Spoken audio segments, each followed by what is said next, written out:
Good evening থেকে blog start করছি এখন। দেখো আমার নীল রঙে দাঁড়িয়ে হয়েছে, কিরকম সুন্দর লাগছে আমাকে। আমরা এখন একটু বেরিয়ে বাবু যেখানে পড়ে সেখানে অফলাইন কিছু রেজিস্ট্রেশনের ব্যাপার আছে, সেই সমস্ত করাতে টিউশন ক্লাস এসে যাচ্ছে, offline registration for online exams এই সমস্ত করাতে যাচ্ছি। তারপর এখান থেকে আরেকটা জায়গায় যাব এবং সেখানে গিয়ে ব্লগ কন্টিনিউ করবো। তোমরা দেখতেই পাবে যে আমি কোথায় যাচ্ছি, আর সেখানে অবশ্যই গিয়ে ব্লগ কন্টিনিউ করবো। আর কি, আর কিছুই না, এখন আমরা রাস্তায় সিগন্যালে দাঁড়াবো হয়তো এবারে। ব্যাস, এবার চলো গিয়ে তারপর দেখাচ্ছি কোথায় যাচ্ছি। আমি যে জায়গাটাতে দাঁড়িয়েছি আমার ঠিক সামনে একটা বৃদ্ধাশ্রম না পাগলা গারদ আমি ঠিক বুঝতে পারছি না। একজন একটু আনন্যাচারাল ভদ্রমহিলা, একটু আনন্যাচারাল দেখে মনে হচ্ছে, কি সব বলছে বারান্দা থেকে, কাকে ডাকছে জানি। তবুও আমরা কিছু মানুষ এটা চলা করে সবকিছু করে থাকছি, কিন্তু কিছু মানুষের জীবনে তো কোনো কাজ নেই, আর সব কাজ শেষ হয়ে অথচ তারা বেঁচে আছে। মানে ভাবলে কি কষ্ট হয়।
Good morning.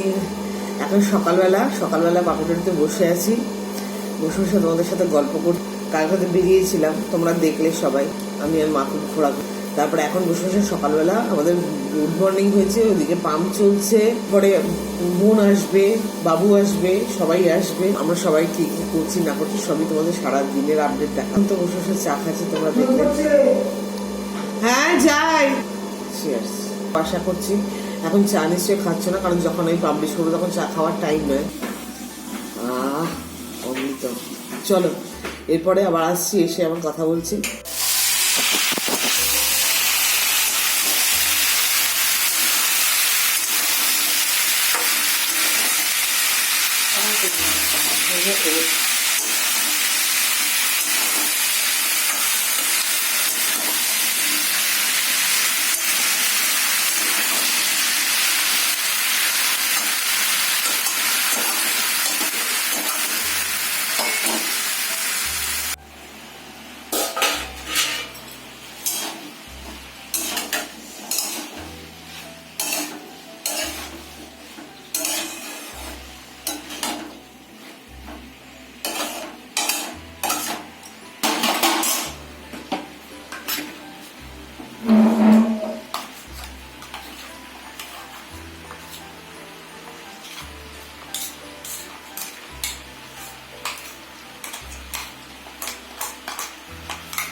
এখন বসে আছি, বসে কোনো কাজ নেই, জল জিলিপি ভাজছি। কে মা রান্না করে না, মা ডাইনিং স্পেসে রয়েছে, কাজ করে, সে কাজ করছে, আর আমি এখানে বসে রয়েছি। জল খাওয়াটা খাওয়া হয়ে গেছে।